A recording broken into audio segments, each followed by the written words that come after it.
Hoy nos acompaña en Periodista Digital uno de los jóvenes economistas más brillantes que hay en la historia de España, según palabras de John Mueller en un artículo en el Mundo, que nos recuerda, bueno, pues que con apenas 28 años ya tiene una presencia bastante destacada como estudioso y como persona que lanza propuestas interesantes para la economía española, hablamos por supuesto de Juan Ramón Rayo, que ya ha venido en otras ocasiones aquí a Periodista Digital y que una vez más nos acompaña en esta ocasión para presentar uno de los dos libros que acaba de publicar. En concreto, vamos a hablar de una alternativa liberal para salir de la crisis y recordamos que ha presentado también el otro libro que acompaña en la mesa, que es un modelo liberal, donde ejerce más de coordinador, de editor de una serie de artículos donde por supuesto está él, pero hay otros muchos autores que presentan propuestas liberales. Bienvenido a Periodista Digital. Bien, muchas gracias por la invitación y por los inmerecidos elogios que pues lanzó John Mueller el pasado domingo en El Mundo, ¿no?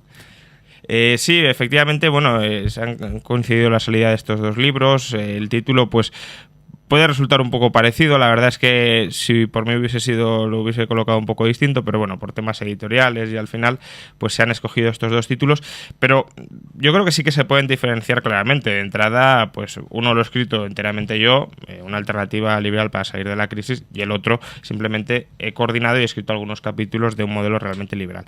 Pero sobre todo la diferencia de contenido, que es lo que más interesará a los potenciales lectores, una alternativa liberal para salir de la crisis lo que presenta es un plan de choque para superar la crisis actual en España. No presenta cómo me gustaría que a mí fuera el país. De hecho, a mí pues ha habido gente que me ha dicho, te has moderado mucho, propones reformas muy blanditas. No, simplemente son, digamos, el mínimo imprescindible para salir de esta crisis reforzados, pero no es lo que, como a mí me gustaría que terminara siendo el país. En cambio, un modelo realmente liberal, sin ser tampoco el objetivo último probablemente que muchos liberales y yo mismo buscamos para España, sí es, digamos, o traza un perfil de país que podría ajustarse a los estándares de un país liberal donde se respeta la propiedad privada, los contratos y donde la inmensa mayoría de relaciones tienen un carácter voluntario. Entonces, uno sería más para el corto plazo, más para la inmediatez, más para la coyuntura. El otro, un modelo realmente liberal para la estructura, para cómo debería ser España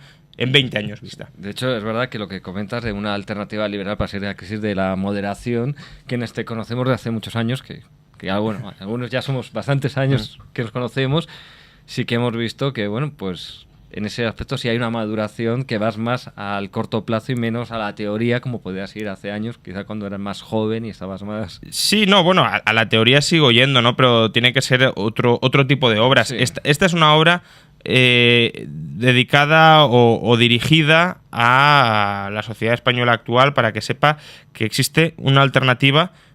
Primero, que existe una alternativa, y segundo, que es una alternativa liberal a lo que está haciendo este gobierno. Por tanto, lo de este gobierno es un desastre, y además es un desastre que no tiene nada que ver con el liberalismo. Entonces, para ello, pues simplemente había no que ir a los objetivos últimos, porque entiendo que muchas de las reformas o de los proyectos que nos gustaría que este país emprendiera, por ejemplo la privatización de las pensiones y la transición hacia un sistema de capitalización, pues son objetivos que serían muy saludables, que ojalá tuviéramos ahora porque lo pasaríamos mucho mejor o mucho menos mal, pero que no es imprescindible acometer en estos momentos para superar la crisis. Entonces, como no hay que mezclar las cosas, como no hay que confundir diciendo tenemos que privatizar las pensiones para salir de la crisis porque no es estrictamente necesario, pues no hace falta abrir ese debate, que además es un debate de mucho mayor plazo del que tenemos o del que deberíamos tener para superar la crisis. Por tanto, bueno, no me he moderado, lo que pasa es que presento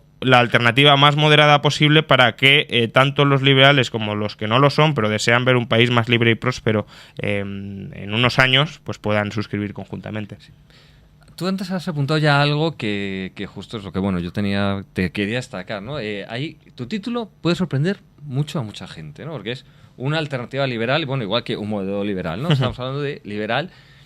Claro, de hacer caso a los indignados, a muchos periodistas y a no pocos economistas, de hecho yo diría que casi a la mayor parte de los economistas, sería el liberalismo, una especie de neoliberalismo, ultraliberalismo, en fin, todos los servicios que quiera poner antes o después del liberalismo, el que nos ha conducido a la actual crisis y que también sostienen que las políticas del Partido Popular son más o menos que ultraliberales. ¿Esto cómo se come? Sí, realmente en el prólogo de Un modelo realmente liberal, Carlos Rodríguez Brown describe una paradoja que a mí me gusta bastante recordar y destacar, porque es verdad, no había caído hasta que él lo comentó, y es verdad que se escucha este mensaje esquizofrénico entre los antiliberales, ¿no? Por un lado, nos dicen que las propuestas liberales son inaplicables a la sociedad actual porque no casan con el espíritu humano, la sociedad no las aceptaría, además nos empobrecerían muy notablemente, y por el otro lado nos dicen que la crisis actual es consecuencia del liberalismo. Por tanto, si el liberalismo es inaplicable, no se puede haber aplicado y por tanto no puede haber causado la crisis. Y si la crisis la ha causado el liberalismo,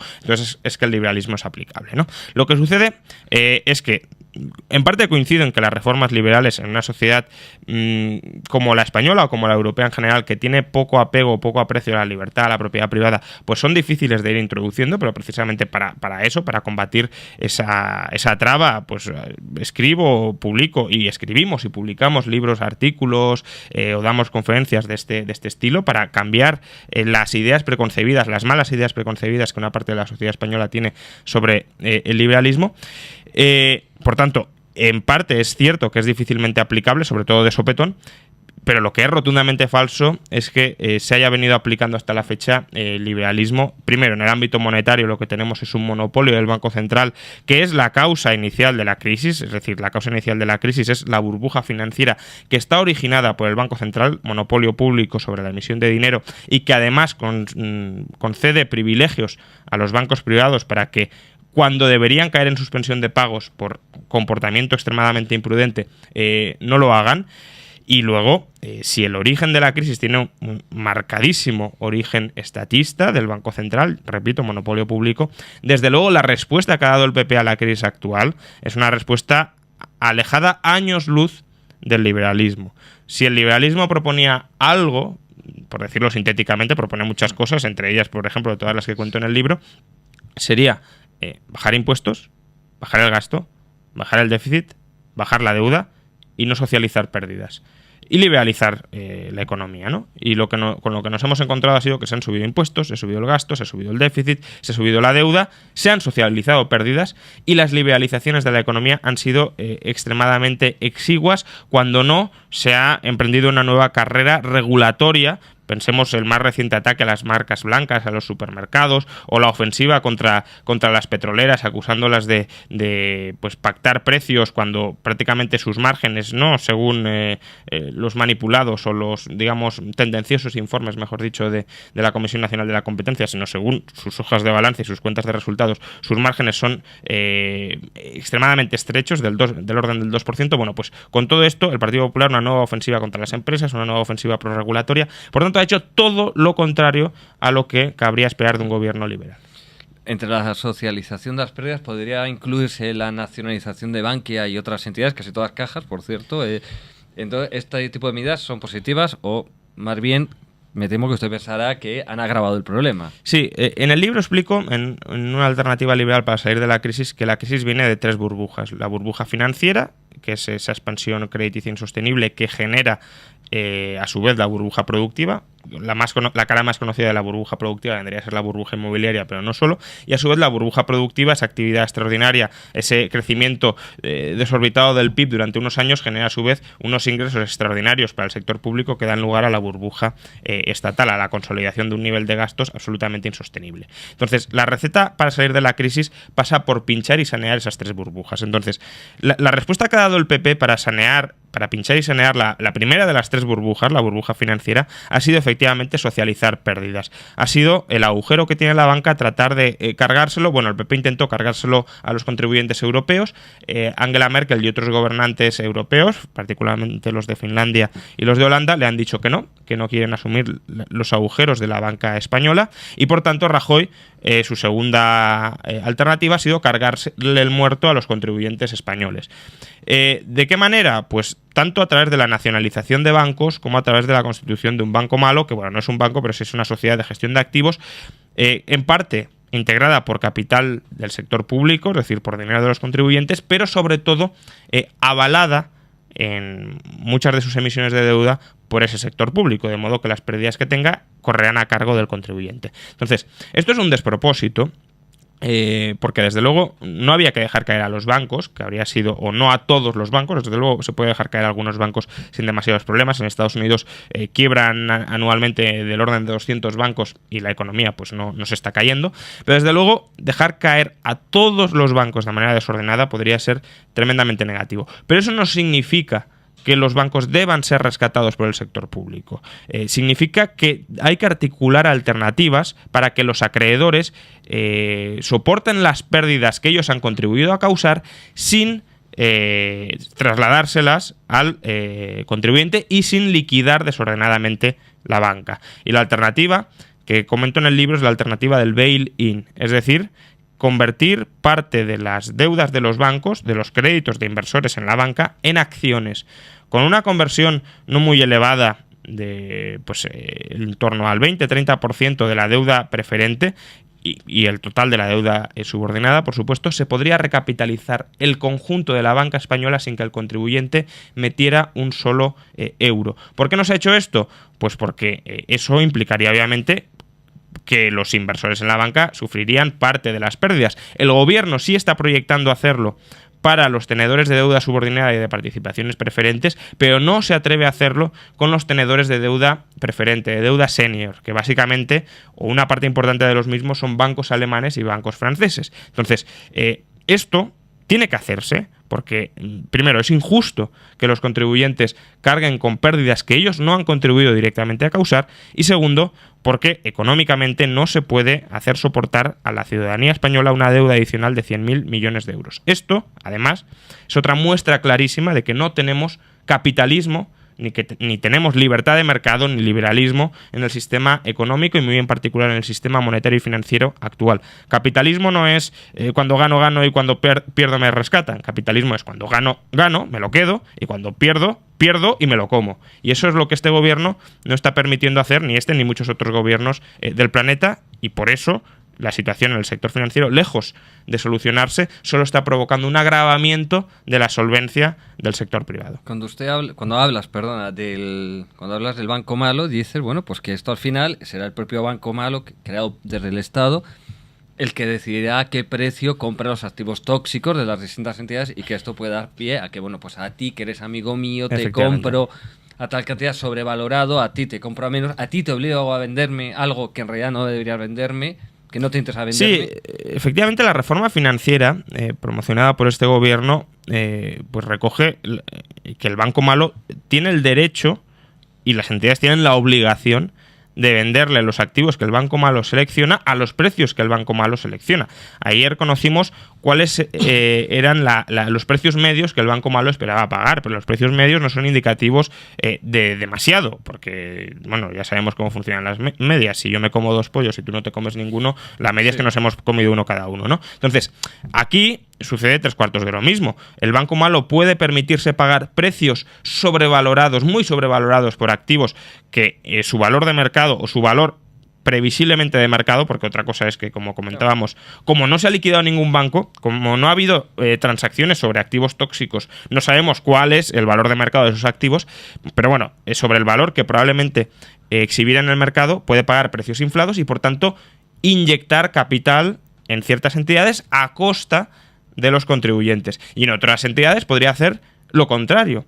Podría comprar los activos a precios ridículamente bajos y generarles pérdidas extraordinarias que obligarían a nacionalizar y a inyectar capital público y, por tanto, controlar la entidad en ciertas entidades. De momento, este último escenario parece que no se va a dar por una circunstancia, porque solo se va a utilizar el banco malo sobre las entidades nacionalizadas, es decir, Bankia, Nova Caixa Galicia, Banco de Valencia y Caixa Cataluña.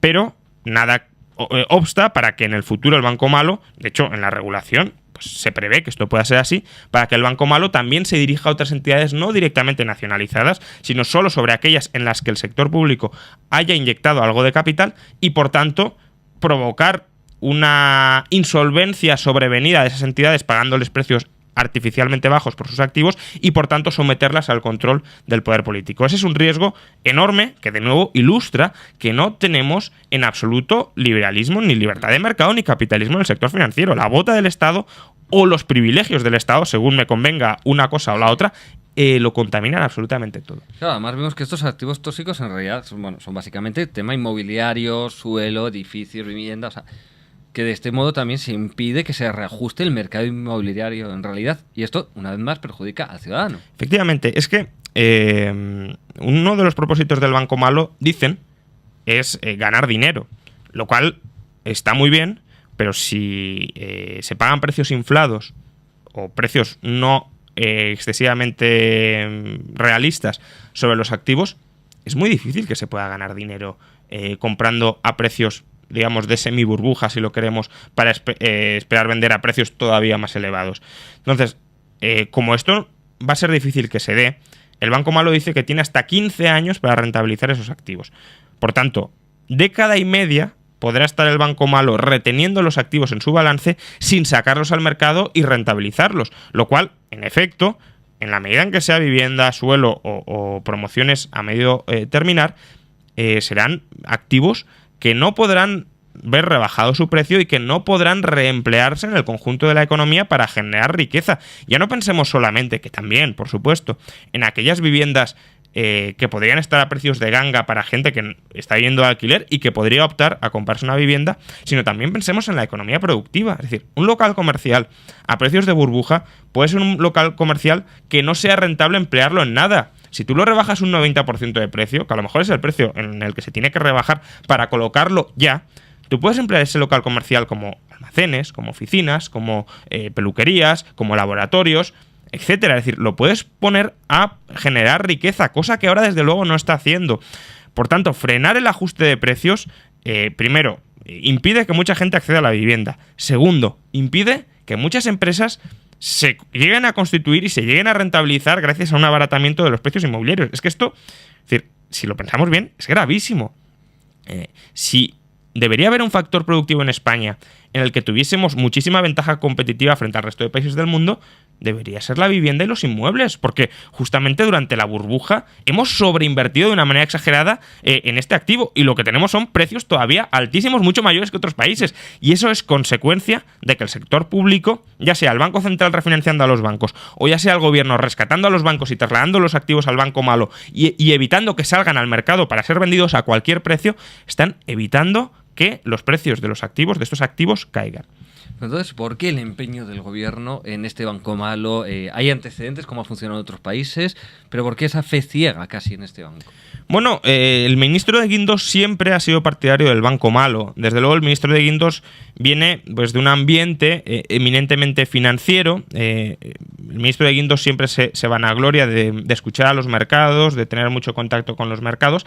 En realidad tiene mucho contacto y está muy relacionado con la parte financiera de los mercados, pero con la economía productiva tiene mucha menos conversación o interactúa mucho menos. Entonces, cuando tú estás en un ambiente tan financiero, donde los intereses obviamente son a que nos rescaten, no a que tengamos que liquidar con pérdidas esos activos, pues ya sea consciente o inconscientemente, de alguna manera te terminas creyendo sus razonamientos, que son razonamientos en muchos casos contaminados por intereses propios. Entonces, en este caso, ¿por qué se quiere rescatar con dinero público a la banca, instrumentando parte de ese rescate con el Banco Malo?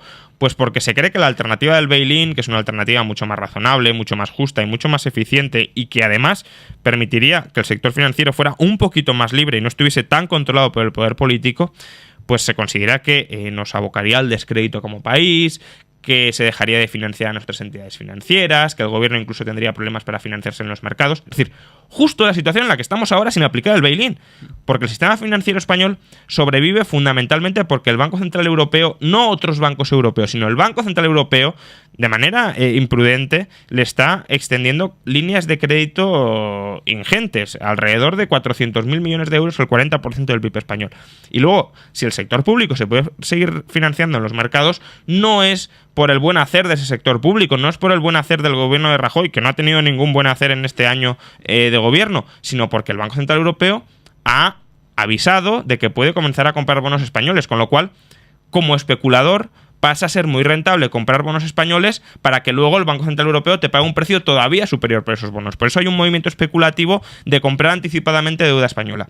Pero si no fuera por eso, España no se podría financiar en los mercados sin bail-in.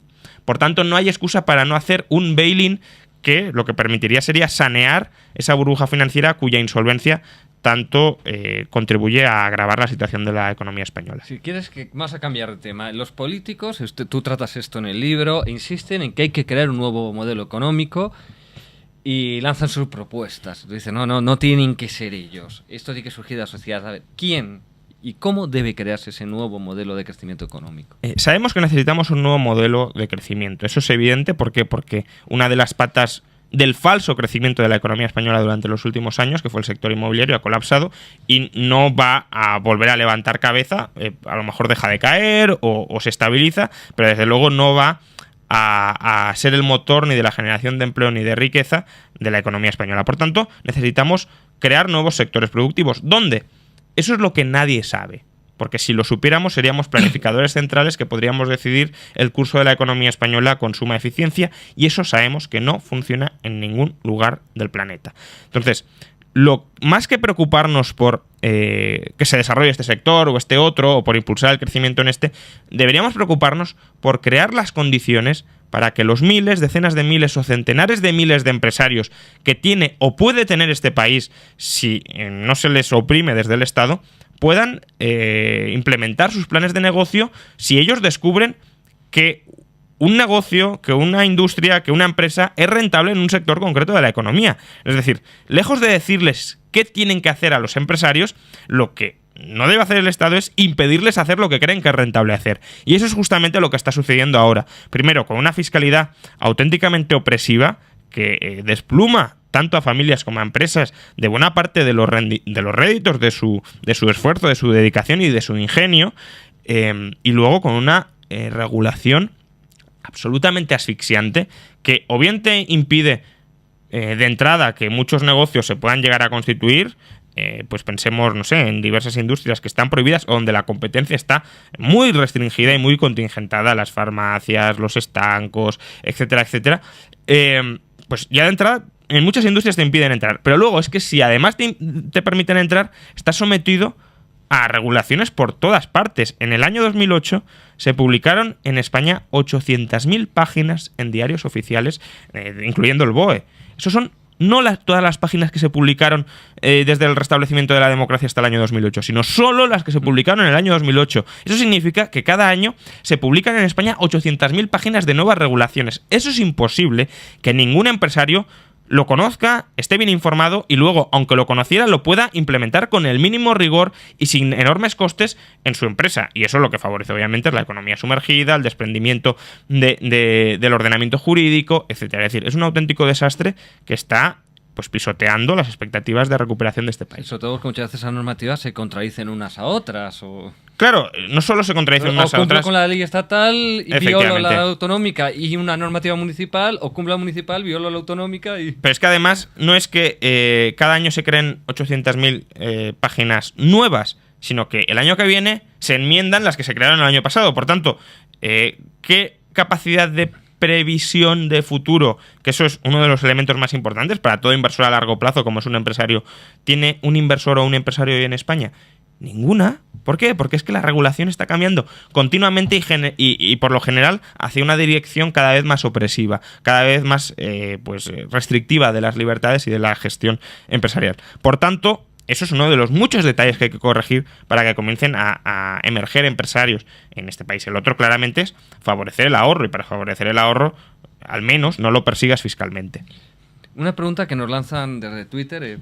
Yo he dicho que ibas a venir y bueno, pues me han lanzado una pregunta que dice que bueno, que si Eurovegas y proyectos similares son una alternativa para mejorar la economía o son una cortina de humo más creada por los políticos. Bueno, vamos a ver, esto se relaciona mucho con la pregunta anterior, ¿no? Yo no sé si Eurovegas es hacia dónde tiene que dirigirse España o hacia dónde no tiene que dirigirse. De todas formas, Eurovegas es uno de los muchos proyectos que necesita o puede necesitar hacer la economía española para desarrollarse. No es el proyecto.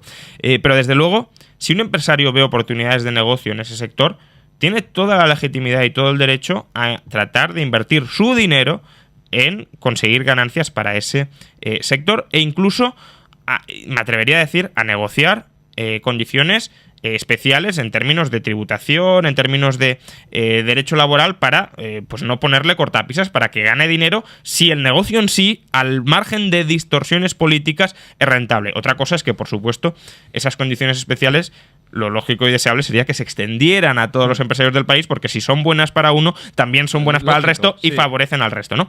Pero, sobre todo, lo que habría que evitar es que un negocio, sea Eurovegas o sea cualquier otro, sea rentable porque recibe favores y dinero de los políticos. Y con favores me refiero a restricciones de la competencia frente a otros posibles entrantes o directamente que me construyan esta carretera, que me construyan esta estación de metro. Eso debería ser sufragado en su totalidad o en su mayor parte por el propio empresario que quiere colocar pues un negocio en una determinada zona del país. Si así es rentable, bienvenido sea el capital. Y dejémonos ya de tonterías y de pues pensamientos carcas de una parte importante de los antiliberales de este país que parece que quieran moralizar no ya en cómo se realizan los negocios, sino en la finalidad del negocio, que lo decidan las partes cuando pactan voluntariamente. Pero desde luego sí hay una objeción a plantear a Eurovegas y es la inversión pública que se va a desembolsar para conseguir que este señor venga a España. Y ahí está la duda. Si viene sin esa inversión pública, bienvenido. Si viene con esa inversión pública, hay que empezar a sospechar que quizá el proyecto en sí mismo, sin asumir todos los costes reales del mismo, no sea tan rentable. Y ya una última pregunta. ¿Tú crees que algún político, de cualquier partido, pero en especial el gobierno, va a leer tu libro y estará dispuesto a aplicar algunas medidas que propones? ¿O por el contrario, no van a querer acercarse a él? Bueno, yo sé que habrá políticos o políticos potenciales que lo van a leer, y estoy pensando muy en particular en los políticos o en los políticos potenciales del Partido de la Libertad, del PELIP, que han colaborado de hecho en el libro Un modelo realmente liberal con varios capítulos, y me consta que están muy en la línea con las reformas que un servidor u otros liberales proponen en este sentido. De los partidos, digamos, dominantes, de lo que se ha venido a llamar casta política, que no tendrían por qué ser casta, pero lo son, pues no sé si lo van a leer o no. Sí me barrunto que no le van a hacer ningún caso, porque muchas de las cosas que propongo en él no son cosas que se me hayan ocurrido a mí por ser una mente privilegiada, son cosas de sentido común. Y de sentido común, pues está plagado todas las partes, toda la sociedad española. No es que sea unánime ni mayoritario a lo mejor, pero sí hay muchas mentes bien pensantes en todas las formaciones políticas. Y si no se ha aplicado hasta la fecha, no es porque desde luego no haya alguno de sus muchísimos asesores, que esa es otra, que no les haya recomendado seguir esa línea. Es porque tienen prejuicios ideológicos contra este tipo de reformas, que son las que podrían sacar a España de la crisis y volverla un país más libre y más próspero. Es decir, lo que tenemos es que los prejuicios ideológicos de Rajoy y de los suyos, como también de Zapatero y de los suyos, están impidiendo que España salga de la crisis, repito, más libre y más próspera de cómo entró, y nos están condenando a una progresiva pauperización, tanto por la rapiña fiscal que están infligiendo a los españoles, como por todas las enormes regulaciones y socializaciones de pérdidas que están llevando a cabo para conservar sus privilegios y los de los grupos de presión que pastan alrededor de esa burocracia enorme que ellos han contribuido a crear. Bueno, pues Juan Ramón Rayo, muchísimas gracias por haber venido a Periodista Digital a hablarnos de tu modelo, de la alternativa que propones y presentar estos dos libros. Muchísimas gracias. Muchas gracias a vosotros.